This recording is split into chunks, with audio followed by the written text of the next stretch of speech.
What would you like? No, I'm just my bag. I want to some notes. I Okay. see some people got to write names. Oh, okay. Thank you. I'm sorry, but now I apologize. You go ahead. Go ahead. Okay.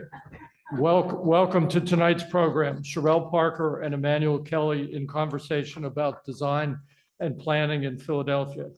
I'm George Claflin. I'm one of DAG's two vice chairs. Our chair, Eli Perlman-Storch, could not be with us tonight. The other vice chair is David Brownlee, who's sitting over there. DAG is a nonprofit, nonpartisan organization whose 2,000 plus subscribers are dedicated to raising the level of discussion on planning and design throughout Philadelphia and its region. Today's conversation will be the start, we hope, of an extended dialogue on these issues which shape the lives of all Philadelphians. Our subscribers pay nothing, and you can join right now on our website. We don't spend a lot of money, but we do need a little bit to bring these events to you. So I ask you to give some thought to participating in our annual fundraising campaign, Dig Deep for DAG. It's online.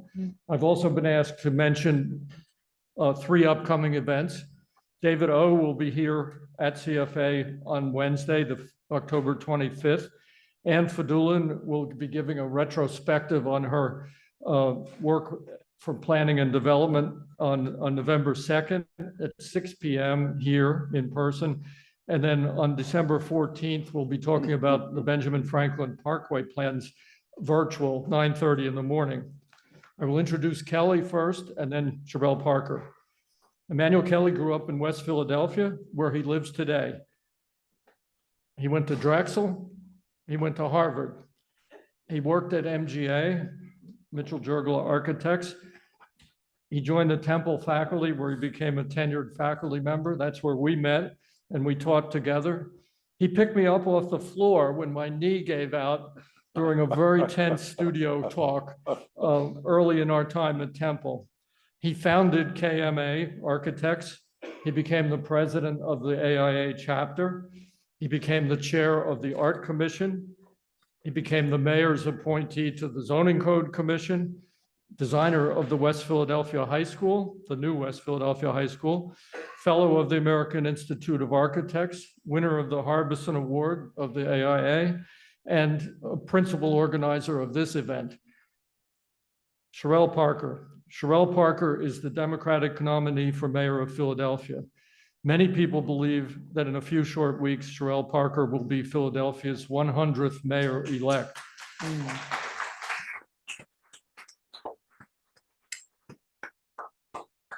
Why do we have 100 when there are only 46 presidents? I would remind you that the city is 94 years older than the country. And we might be a little harder on the mayors here. Cherelle Parker was born in Mount Airy and raised by her grandparents on food stamps in West Oak Lane. She takes pride in her humble beginnings, strong labor record, and broad coalition of support she has cultivated along the way. She attended the Innovative Parkway School in Philadelphia, and while there, obtained through a citywide speaking competition a travel grant to visit Senegal and Morocco.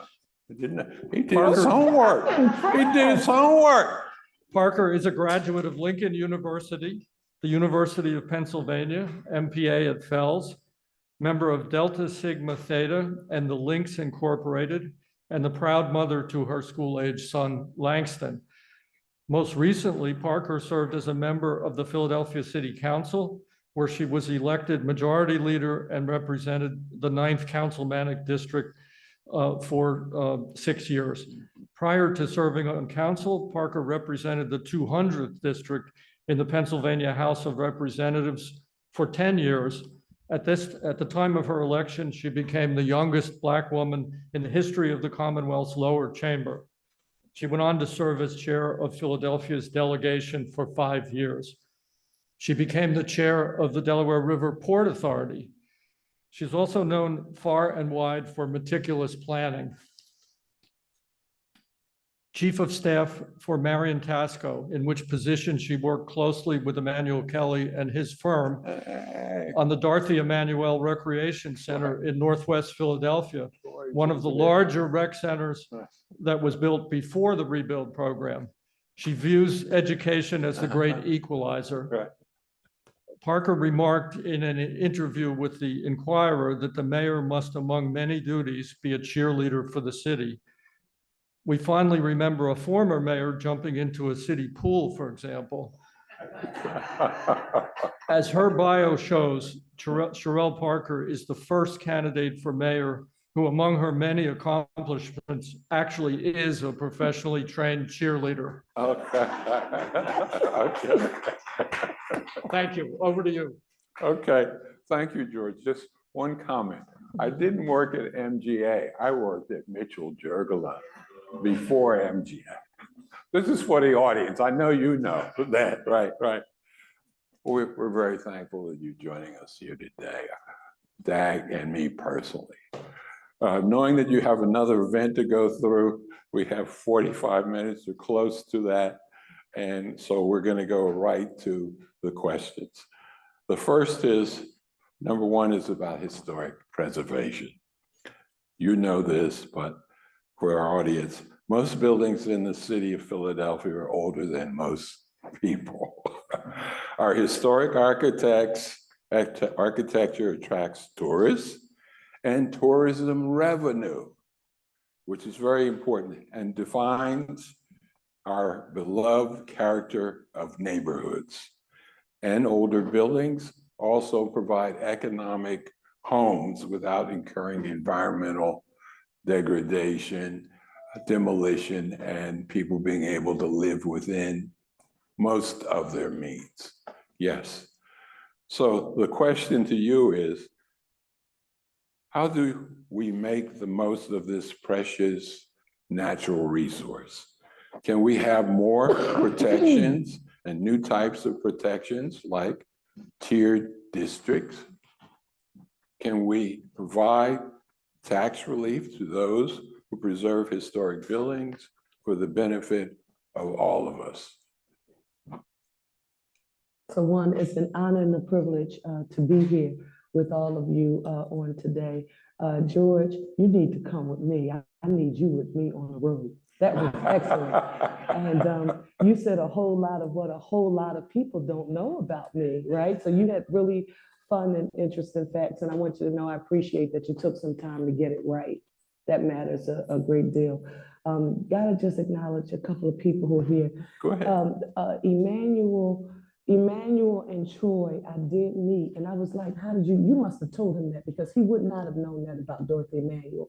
But that is when I first met them, and they didn't call it KMA, it was Kelly Maiello Architects during that time. I was the project manager for the building of the Dorothy Emanuel Recreation Center, who knew absolutely nothing about construction. But my job was to be there and meet with them every Monday morning to make sure everything that was supposed to be moving with the project was moving along, and our architects would make sure that they kept us posted. And so I've had a great deal of respect and admiration for both of you, particularly in your instance, because I had never seen or known a Black person who was an architect and a partner and or owner of a firm. So he was foreign to me. I didn't know that anyone like him had ever existed. So it's an honor to be here.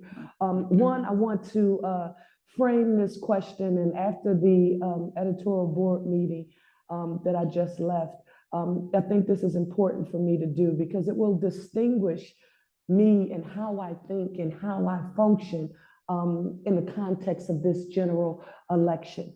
I am a doer, and I like to get things done. I am results oriented. So you know that I care about the historic preservation of Philadelphia's aging. In some instance, people call us real old, right? Yeah, right. Old infrastructure in our housing, along with our school buildings. And I appreciate it so much that during my first term, not my second term, I got to council in January of 2016. During that first term, I negotiated for and designed and I'm really proud of this, authored the underwriting criteria for something called Restore, Repair, and Renew. It is a loan program, a short-term loan program, 10 years to pay it back, 3% fixed interest rate, underwriting criteria, very relaxed, 580 credit score, earn up to 120% of the AMI. And you want to talk about a battle.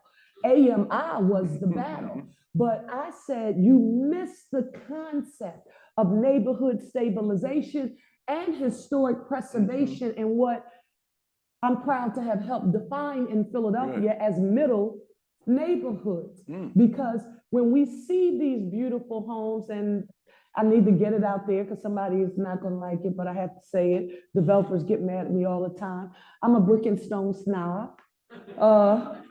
Okay, I mean, and that's just me and who I am. So if there's ever a way that I can leverage it, the original, you know, and or I've seen some of the new materials that you sometimes can't tell the difference between the two. I want lasting. And so with that being said, the answer is absolutely yes. That was for individual homes because we will, you know, the redlining, you know, the appraisals, you know about predatory lending, you know about all of those things. Yes. But for me, I wanted access to capital. So what I have learned how to do, and this is something I'm super proud of. Okay. I've learned how to use government as a tool to connect people to resources to get things done. Local government, state government, and federal government. And if it's God's will, and I do become the 100th mayor in this city that's 94 years older than, thank you, I like that fact, I'm gonna use that now, 94 years older than the nation. One of the things that we will explore, Emanuel, is how can we find a way to make access to that capital available, not just in residential, for residential properties, but what about for others? That is something that we talked about. You all, I'm talking to designers, architects. You all know that Philadelphia is known for its urban planning. I mean, it's really interesting when I hear people, you know, talk about this industry and they talk about you all like, you know, you're antithetical to growth in this city. I'm saying, no, like, don't you get the beauty of our city is that we were a model, you know, for planning in the city. So the answer to a tiered, when you talked about that, you talked about a tiered district. It's a concept that has emerged, and it may be that in order to get historical districts, that's very complicated. There's one thing that's known as now a conservation district, which is less complicated. And so a tiered district is trying to be something even less than a conservation district, so that people don't come in, developers, contractors, and just feel they can go roughshod. I will not embrace any particular system and or structure to say I'm wholeheartedly you know, for it and or will implement it. But I will tell you that I'm proud of having a track record of supporting preservation for both commercial and residential properties. And we want to do that in a way that allows us to protect the character of our city and grow our city at the same time. And I don't think that the two are mutually exclusive. I've talked to some developers who view historic preservation, I mean, they call you all obstructionists, right? And I'll have to say, I said, well, I know sometimes it can make the process a little bit more laborious, and I understand it, but I think it's one that's essential, and it's necessary in many instances for us to get the best outcome with the aging infrastructure we have here in the city. I just want to make sure that we do it equitably. Yes, it's good to hear you say what you said. I'm going to reinterpret that, and meaning is that you will continue to press for historic preservation where it's appropriate. Yes, and for those of you in this room who know me, it's not, I mean, during the primary election, I can remember being on the trail and some folks were ready to weaponize my experience in Harrisburg and the fact that I worked with Republicans to deliver on big ticket complex items for the city of Philadelphia. And in doing that, I had to learn the power of convening people who were on opposite sides of the spectrum of issues and figuring out how to GTY. How do you get to yes, right? And have a mutually beneficial agreement on something that's complex, but everyone walks away. It's not a zero-sum game, not all or none. And I would argue to you why people laughed at me when I talked about it. It's the greatest professional development and experience and a process that I've ever had to go through. And in no way, shape, or form should anyone ever expect me to abandon it. I don't care what the project is. I don't care if it's a Market Street economic development project being proposed or in any neighborhood in the city. Know that I'm going to take the same framework to deciding on how we embrace historic preservation, neighborhood preservation, or economic development, any form of housing as a whole. I'm going to pull this a little bit out of context. Sure. Something I found out following your development early in a lot of these debates was what you did for the city when you were in Harrisburg as a state representative in 2014. You met with GOP leadership, learning how to work across the aisle, give and take, and you were able to increase the sales tax by 1% that went to Philadelphia schools and kept the doors open. We still have some continuing kind of problems with the facilities, but so I just was picking up on what you said. Many people don't know that. You all are familiar. You remember Governor Casey? Yes. The late Governor Casey. Governor Casey was often quoted as stating that, he would tell legislators or even other executives, you can get a whole lot done if you don't worry about who gets the credit. And when you're a legislator, I mean, like, my God, your job is to come back. I needed to come back to the people to report on my success, on the fruits of my labor. But sometimes when you're at the table, and this is something I haven't done well, if you all leave here as ambassadors, you know how you figure out what are your strengths and what are your weaknesses.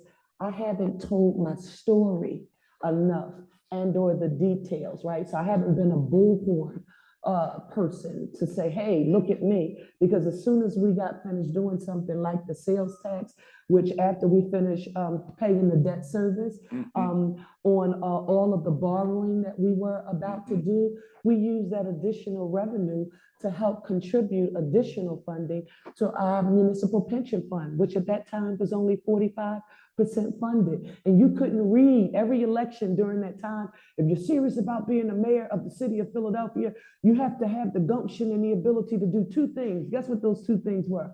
Get rid of the rule of two, and second, deal with the municipal pension funding crisis. We're now on set to be 80% funded. By 2028, we have not decreased current retirees' benefits while we made some additional changes to the plan design, but nothing that would negatively impact our workforce.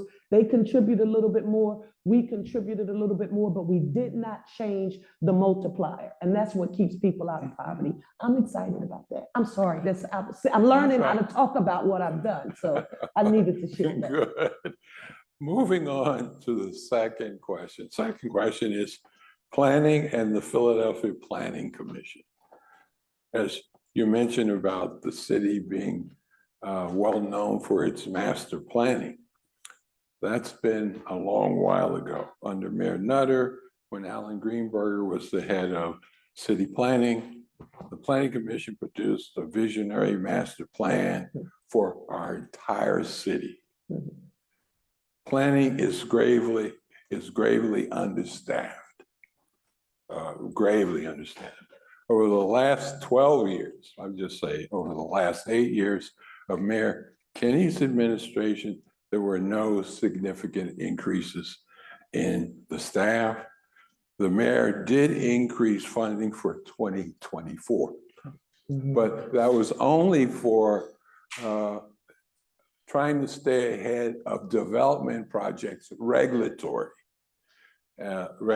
staff. So there is nothing in the funding for comprehensive planning, which is needed.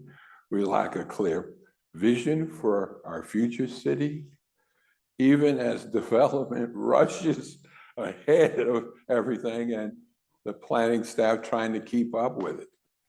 So we can see development that's occurring on the Schuylkill and the Delaware waterfront and in West Philly, which is where I live, and South Philly, the near Northeast, and so on. So how will you support the city planning? What will you look for from the director of city planning and development? And what will you ask that person to do? So here I am being biased.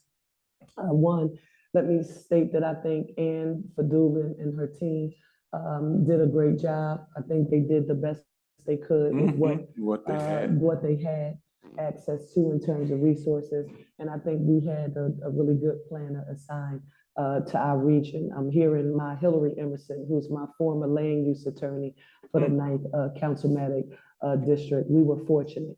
With that being said, we have to have an active planning and development office actively engaged, and we need them to be a bit more aggressive as it relates to the issue of equity. Did you hear me? I said it out loud, I didn't whisper. Planning and development more actively engaged. Yes. And much more of a partner in determining the issue of equity. I am not afraid of growth. I think growth is a good thing, as long as everyone gets an opportunity to have a seat at the table while doing it. So one, I've been working in government long enough to know that it's big, and if it's a job that anyone could or should be doing, that means it's not getting done, unless it's somebody's job to get it done. And so the staffing of planning and development is something that will be essential.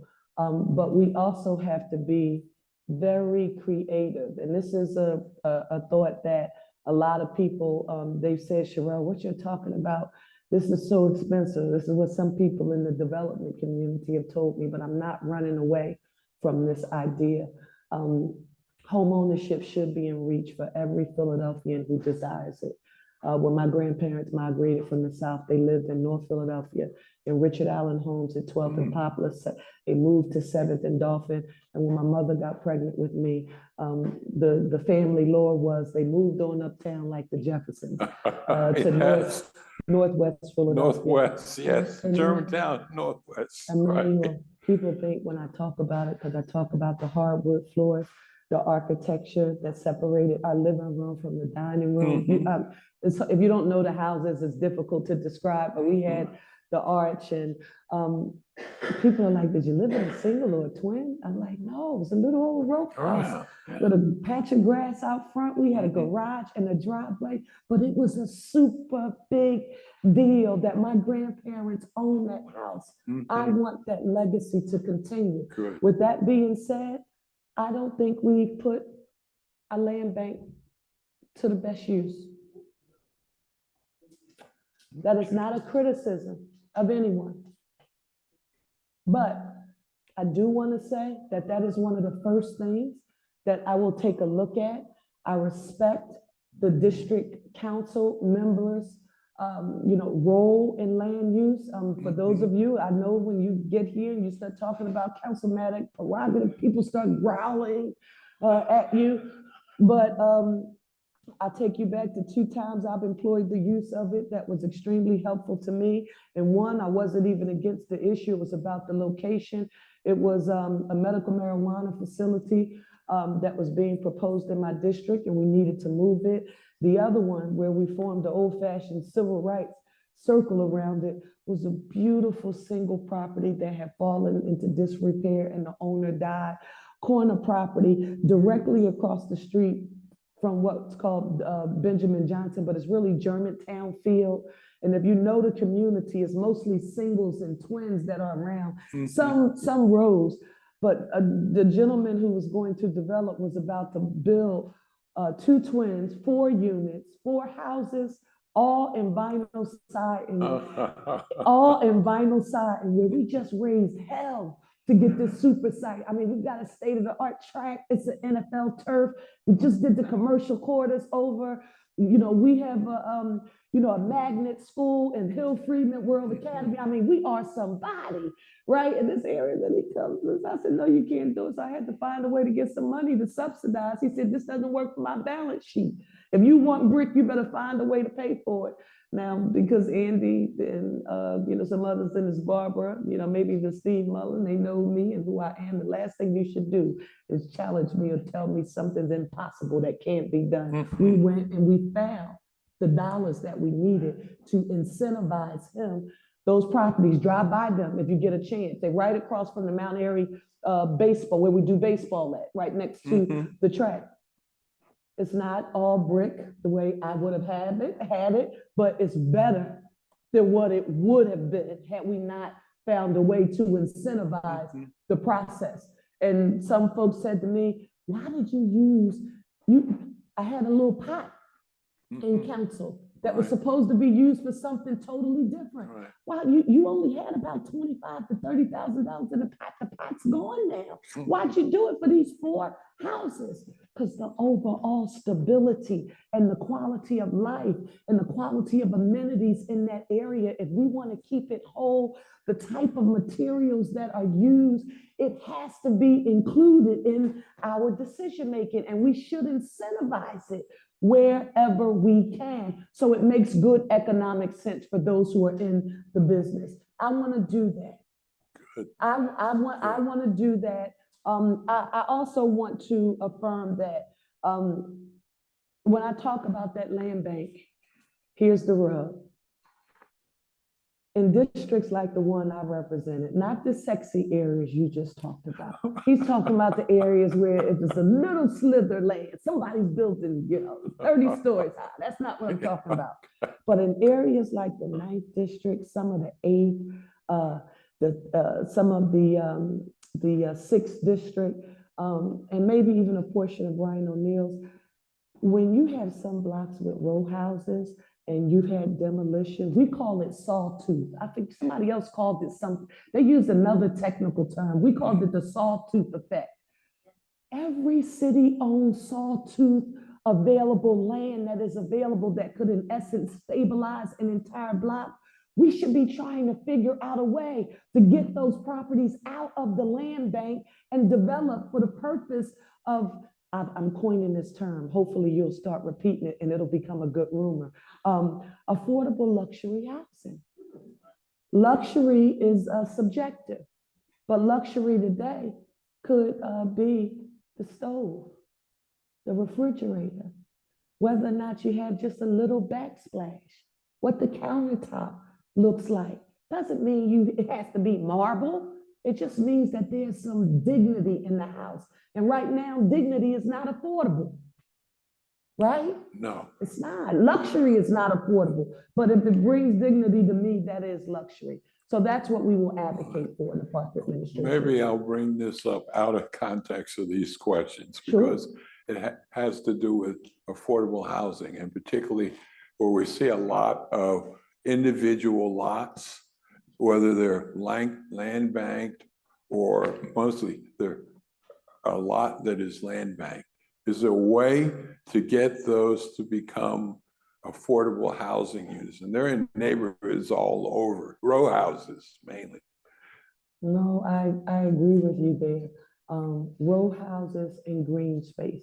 The urban heat island crisis is essential, right?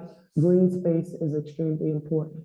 But again, here I am biased. I was in a meeting the other day and I was talking about affordable housing and someone literally stood up in the meeting and said, you know, she only cares about homeowners.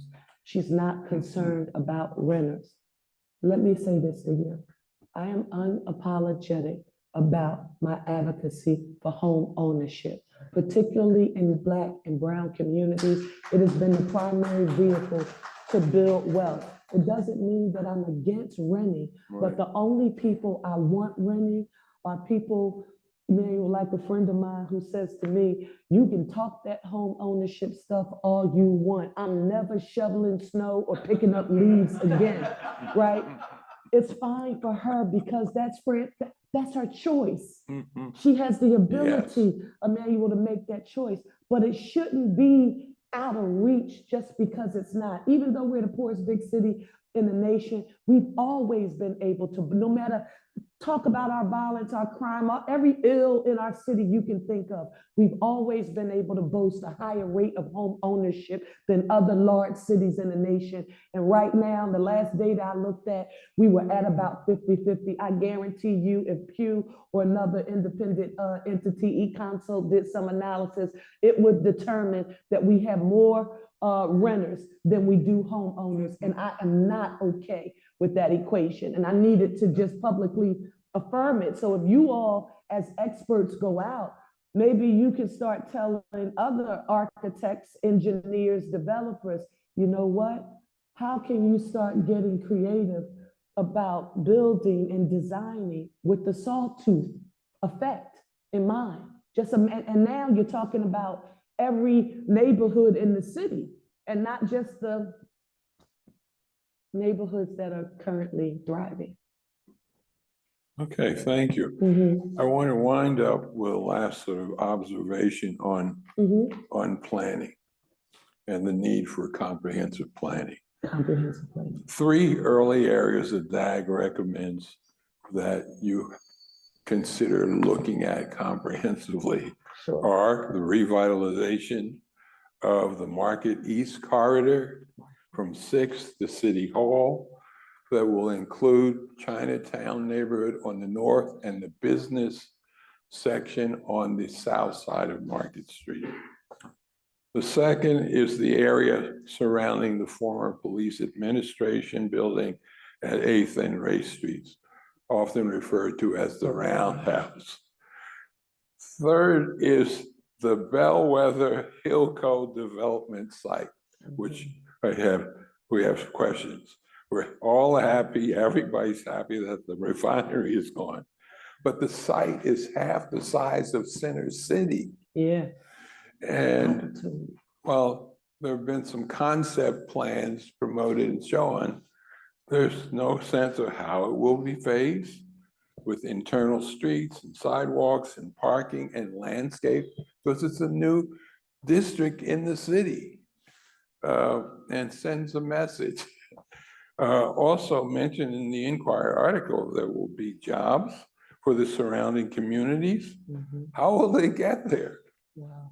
There needs to be, between the city, SEPTA, and Hillco, to develop a transit plan as well as a transportation plan. How do you get in and out of the site, right? Do you have any initial sort of thoughts that you want to share about those? Can I start with 3? You can start wherever you want. One, because I'm super excited about the opportunities presented at the site. I've been in this area. I've been down at the Navy Yard, been down at Schuylkill Yard, and I've been down to the Philly Court. And when each of you have heard me, and this is extremely important for me to share, I didn't get this in when I opened.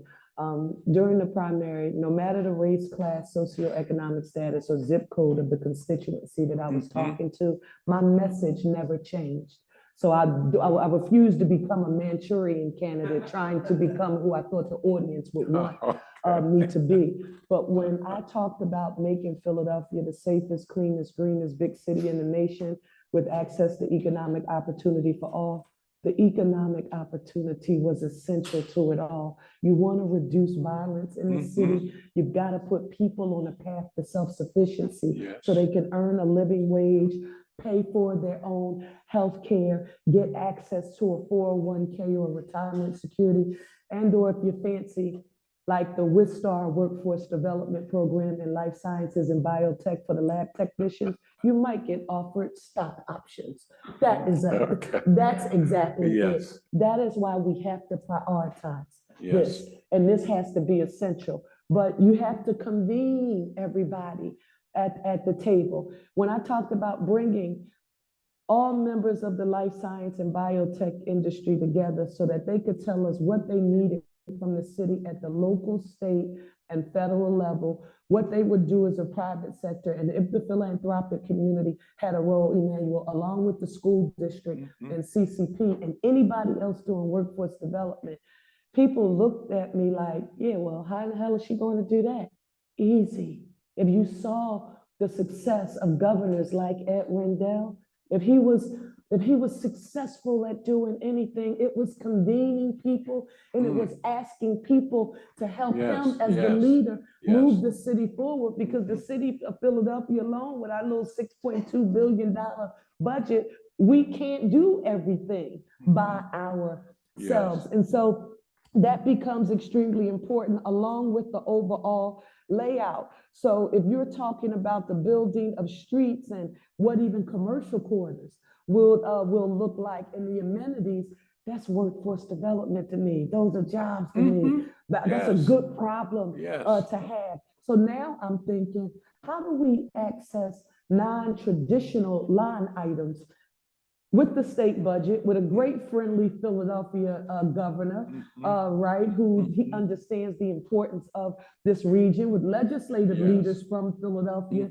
in the Pennsylvania House and the Senate. How do we all come together with SEPTA and its leadership and every other entity that has a role and who could play a role in this area? We've been thinking so small in the city. If I get an opportunity to lead us, we're going to think bigger. And this is where I think I'm the most brilliant person in the world. I'm going to bring along people who are a whole lot smarter than me to help me do it. I'll never forget the first time David Cohen, you all know David Cohen, I don't have to describe who he is to you. We were doing a forum for Leadership Philadelphia, and a member of the cohort asked David a question, like what was his magic almost, like, and just like that, David says, that's an easy question. At Comcast, we hire people who are a whole lot smarter than me to run this company. And I remember all of us being like frozen. We're like, David Cohen didn't just say that anybody could be smarter than he is, right? But he did, and that's what we need. So I'm talking about from the architects and the engineers, from planning, from commissioners and secretaries and everything that you can think of. We have to have people who are coming in with a vision of what can be and how we can do things differently and not just say no. We can't do this because we've been sharpening the pencils for 40 years this way. And the pencils can only be sharpened using a rotary pencil sharpener because this is how we've been doing it for 40 years. That won't satisfy me because the people in this city are not going to tolerate it. They're not going to tolerate it. They don't want a speech. They don't want a lecture. They want to see their tax dollars and government at work in their neighborhood. And we've got to get like-minded people to do that. That's Hillco. Police Administration Building, yes. Revitalization of Market Street, Market East, yes, absolutely. Listen, I hate to say this, but y'all, I'm old enough and y'all don't even remember these names. But Marion Tasco and Augusta Clark were my mentors. Yes. Do you know I remember you remember Disney Quest? How many people even? That hole's still there. You all remember? Yes. Andy, we were babies, right? We were growing up during that time, but I remember that. And so, yes, we have to be open to that kind of big thinking in order to address real complex issues like the ones that we have just described, but everything that we need to be successful. Philadelphia already has Can I it. extend a little bit about Hillco Bellwether? Sure. In an article in the paper where they said that 15,000 workers plus or minus will be engaged in the overall, but we will have jobs for the surrounding communities, good wages and benefits. That all sounded good. But how do they get these people to the site? And that's a transit problem because all these people don't have cars. I know they could make parking lots galore, but that's one of the areas that we think that they really need city planning overview and assistance as one entity to help them. Because they also modeled and said their model to achieve was the Navy Yard development. And when they talked about transit, I said, well, for 20 years, the subway stopped at Patterson, but SEPTA extended a bus service to the Navy Yard. And then PIDC down there has an internal bus service. So there needs to be some, well, calling that a model. By the way, PIDC down there has done a wonderful job. The streets and landscaping are attractive. That's city money that did that, I guess.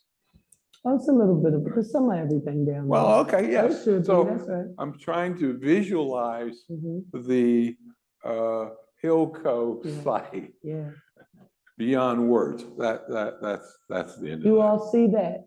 That's important, Emanuel, for you Yes. to, I don't know about you, I'm a visual learner, Yes. right? So when I went down to the Navy Yard and Yes. I just did a tour, they had I'm not sure how many of you have seen it. They have like an interactive display that you can come, and I was like fascinated that it was in existence. But you're right, something of that nature, that detail oriented. When we've planned, when we've been meticulous in our planning and our details, one, you'd be surprised what people will be willing to support and make an investment in. When we've been, when they can see it. Yes. Right? But see it there and the opportunities. And then with the job creation, you all can help me with this. We've got to talk about immediate whenever we're talking about developing, right? So it's the immediate sort of jobs with the building and the construction. Yes. And then of course, all of the professional services. But the long-term jobs are important, but it is important for us to think about the quality of those jobs. Why do you mention that? I was just with two people who I have a great deal of respect for, one is an entity, one is a person. SEIU 32BJ just signed the historic agreement with their building owners that I think is a model for how the private sector and labor can work together. And they can have a mutually beneficial agreement that's just not a statement on a website or a t-shirt, you're an essential worker, right? But people see it in their paychecks that they take home. I talked to Jerry Sweeney, and I'm a super huge fan of Jerry Sweeney's. Jerry Sweeney gets it. And one of the things that he has often talked to me about is how he makes it make good economic sense.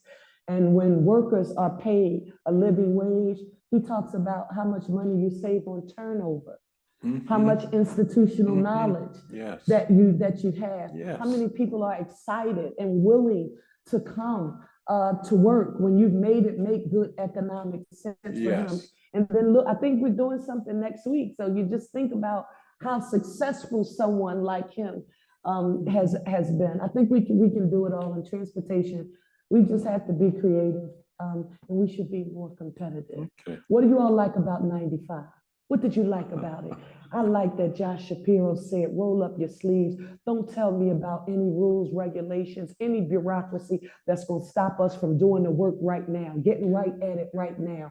He got through red tape at the federal, state, and local level. He couldn't do it alone. It wasn't a Josh Shapiro alone show, but he was the leader of the effort. And he brought everybody together. And look what happened at 95. Yes.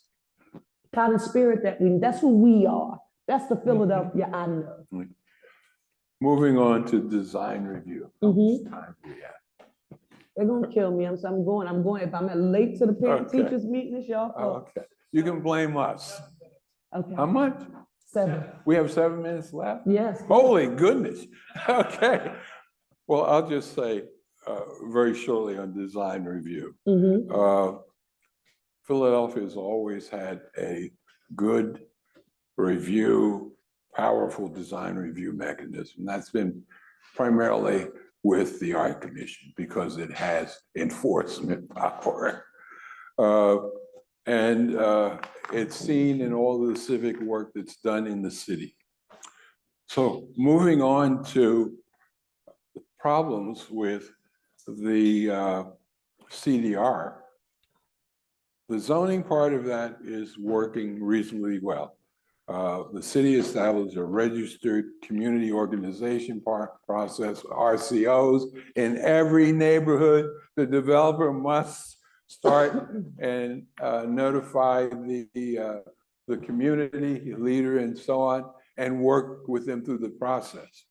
However, the problem with the civic design review process is sometimes developers ignore the recommendations of the professionals engaged in an advisory role giving public service, and to the detriment of neighborhoods where they're building. So many CDR professionals, architects, planners, engineers, and others, it serves to really harden their sense of, why am I here? I don't get listened to.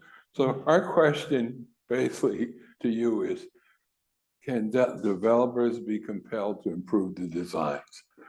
When the advisory was set up, it was set up because, as an advisory, because we knew it would take forever to try and get something approved. And so the developers, along with planners and architects, said advisory. But a lot of the developers don't want to follow the standards. There are only 2 meetings required. And so we hope you can do something somehow to compel them to do better designs and not simply ignore, because it really impacts, people want to leave in terms of architects and planners, because they're given public service and they're not listened to. I want to give you this perfect example. You all remember when we were in the middle of the pandemic and we were making a shift to outdoor dining, outdoor seating. And when you drove through areas downtown, I actually love the outdoor dining concept on the sidewalk, because it gives, to me, downtown like a real alive kind of feeling. But when we went to neighborhoods, the neighborhood-based restaurants, and I'm talking about outside of Center City, they had to go through that design process, and they didn't even have revenue to be able to hire an architect to come in to do the plan so that they could get through the whole review with L&I and with zoning. And there was a lady, she was an owner of one of the businesses there. It's a chain. And I remember her saying, well, I've already done this and I've gone through the project. If you want me to, Cherelle, I'll make my design and my plans available to other businesses, because they've already been approved through the process. And you know, in my mind, a light bulb went off. Is this a way where we could harness the skill set of architects, and engineers and design?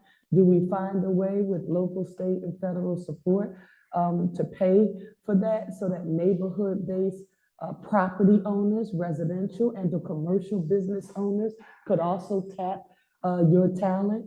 My mortgage for my house was something called, and now I'm really telling my age, it was something called a HUD 203K loan. Wow. And a 203K loan, the reason why that was important for me, because it allowed money for the acquisition of the property, but at the same time, it allowed you an opportunity for money to rehab and or extend the property. It had to be designed, right? Imagine if you all, in some way, shape, or form had developed some sort of mechanism where we could get access to your intellectual prowess. So you can't leave us. No matter how frustrating the process is, we need you. We just have to find a way to harness your contribution. But that also means if it's God's will and Cherelle Parker wins this election, and she picks up the phone and calls you to say, will you come and volunteer your time to participate? I hope, even if you can't do it, you would refer someone who will, because we need your skill set available for neighborhood-based organizations. And finally, I want to say this. We're going to start something called a Mayor's Community Council. And we will have one in every region in this city. I will never, if I am the mayor, have a resident of the city to say, Cherelle Parker, the only time we see you is when you're knocking on our door asking for our votes. I don't care if the issue is economic development. I don't care if it's a large policy decision, if it's policing, if it's potholes, if it's commercial quarters. City's administration will report directly to the community so that they overall can have a say and be knowledgeable of. Why is this important? I've gone to a meeting and I've seen a registered community organization file, incorporate everything that they need to do. You meet the requirements, and it was really 3 people. And one person who was retired, don't say like that. They were like the choir, listen, really, one person who was retired, who had the ability to move forward, like all of the administrative supports, the ability all day long to send the emails, to respond to the city. They had the luxury of the time. However, guess who really wasn't a part of the process? The people who actually lived there. So they said they were speaking for the community at large. And for those of you who know me, I will always affirm this. It's like when I announced that I didn't support safe injection sites, I don't like people engaging in what I call, I know what's best for you's people policy making. That is when someone who doesn't walk a mile in your shoes or live in the community that you are a part of proposes to you that they know what's best for your community. Even if ultimately you agree to disagree, it is okay. But the people who are organic to there, impacted by the decision making, they have a right to have a say. And I support RCOs. We have an effective one. That's the 50th ward. It's a ward, but it's also it interfaces as the 50th ward RCO. Yeah. There won't be that kind of interaction with the 50th ward because you're gonna come and talk to the community at large about those issues. Okay. The RCOs should be meeting with the residents in the community as a part of the process. Most do, some don't, like you're saying. I did, but that one is because I saw that in existence, and they now know the cover is pulled off, so I really know who they are. Like the Wizard of Oz.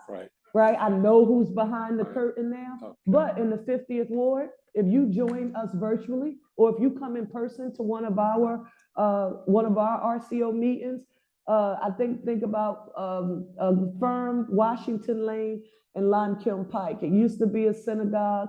It turned into a Baptist church. It's now a mosque.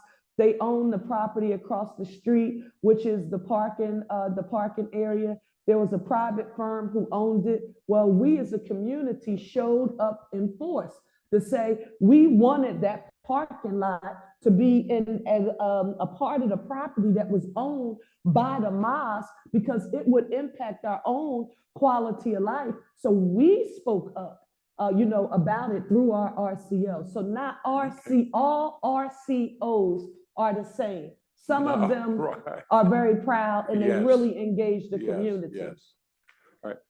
We only have a couple of minutes left, so I'm going to jump over a number of questions. Last question is,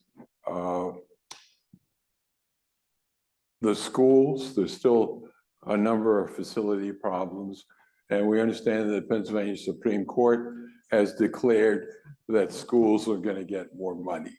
I don't know whether you can share what Philadelphia is going to do, we're going to get, and what your priorities might be.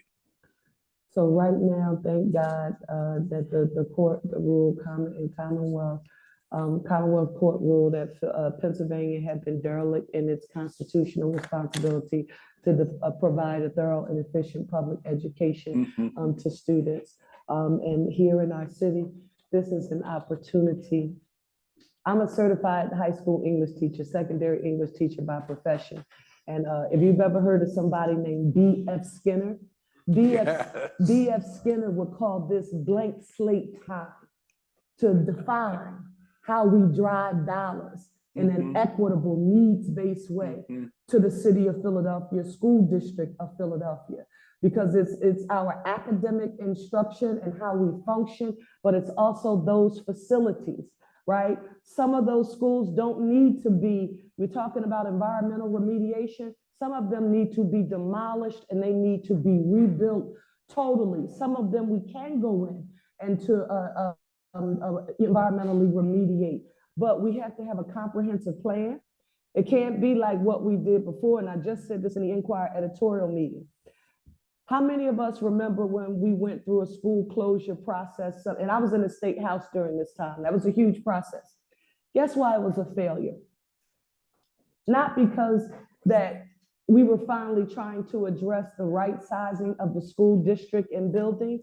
It was because we didn't have a strategic plan on how we could use those buildings. So I want us to think, be forward thinking right now. Every time I cringe every time I think about how many buildings we gave away for a nickel that we should have held on to. But imagine if we were saying police, fire, nurses, every industry that we have a shortage in this city right now, and quite frankly, across the nation, municipal workers, police. Imagine if we were able to use those buildings, if they were still in our inventory, and we were able to get to you all to help us design affordable housing, affordable luxury housing that makes people want to live there. Imagine if we had been forward thinking and innovative to do that. We did not. Imagine our children and the families who are there, where affordable housing, you know, it's essential to them even being able to survive in school, to have a place to live. If we had a plan that was larger than what we were thinking at that time, we could have been more innovative in our thinking. And if it's God's will and I get an opportunity to leave the city, that's exactly what we're going to do. Given your schedule, we're unfortunately have to bring this to a closure. Yes. We want to thank you for the time that you've given us and shared your thoughts before the election. Thank you. And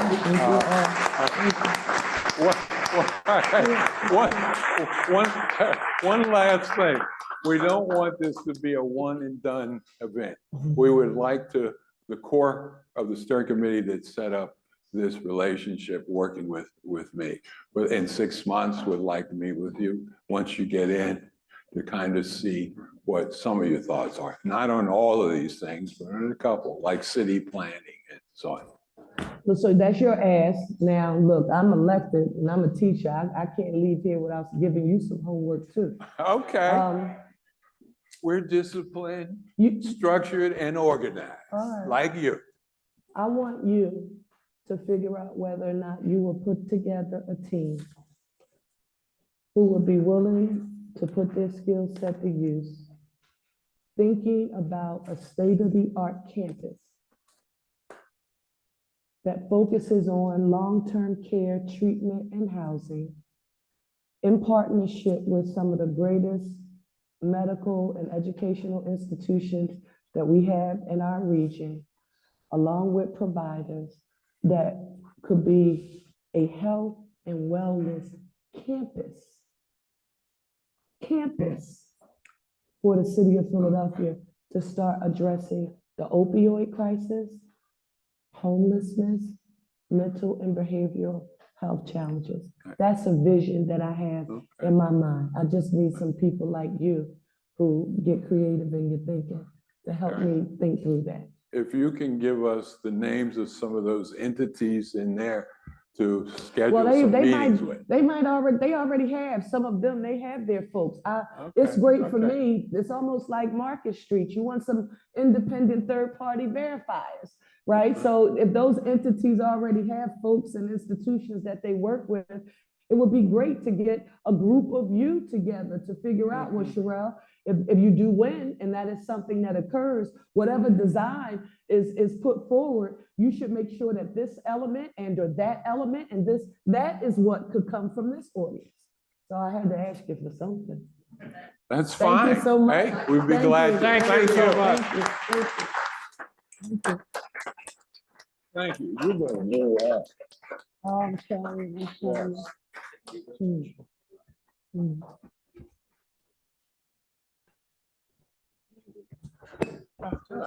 Thank you. Thank you. Is that John Dolan?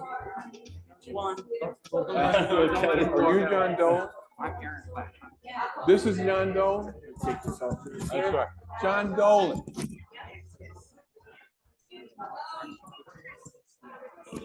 Thank you so much for making everything stress-free. Oh, you're welcome. We've had some over the years here where there was no support. Oh, And we got really worried. okay. Well, I'm definitely here to support you.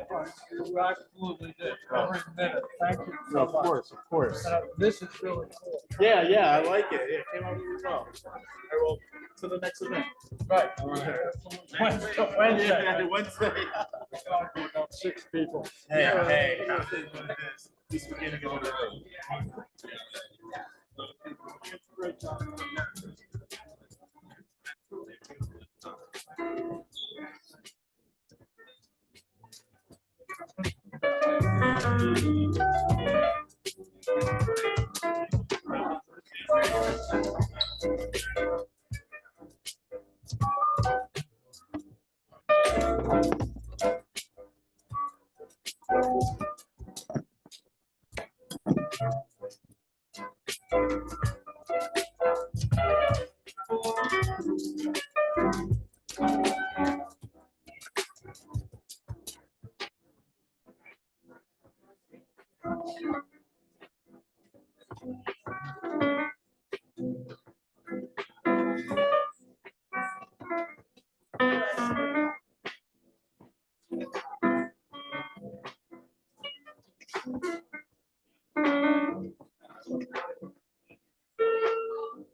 I'm just trying to do my own thing, making something out of nothing. Yeah. I'm just trying to do my own thing, making something out of nothing. Nothing.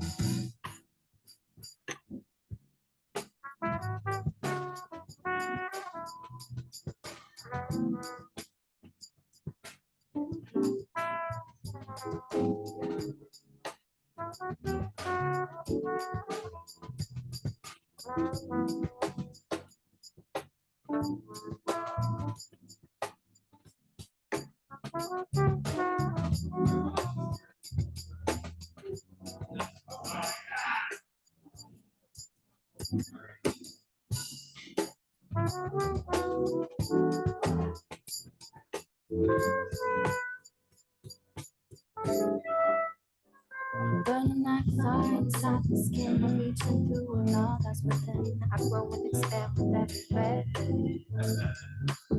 Each night filled with passion spent. I yearn and I burn for a reason. I spend another resist of the season. Creating memories, letting go of hurrying. Shifting through my mind, I'm letting go of worry. Pain, strain, past me, my please. Can't find a way to just trying to do my own thing, making something out of nothing. Yeah. Something, making something out of nothing. Yeah, yeah, yeah. Transporting through time time and space I race between rhyme and beat. I learned to embrace a new kind of existence outside of normalities. My realities never want another experience. It's all in us. Using only what you have, you always win. Always win, always win, always win. Having a soul and want, always craving. What's the use of all this food and all the saving? Memories fading of what you had to begin with. What you had to begin with. What you had to begin with.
Jazz was for ordinary people. Jazz is ordinary people.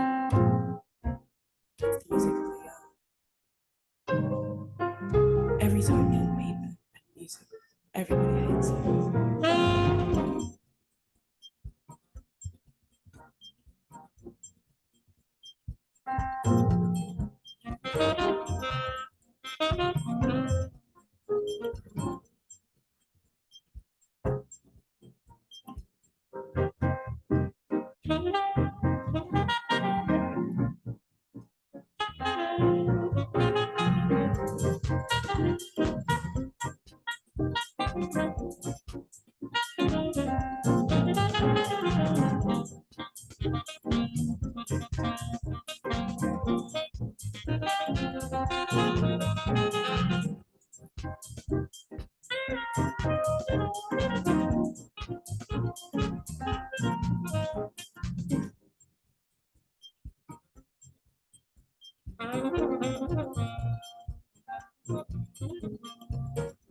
How is it infectious? What let me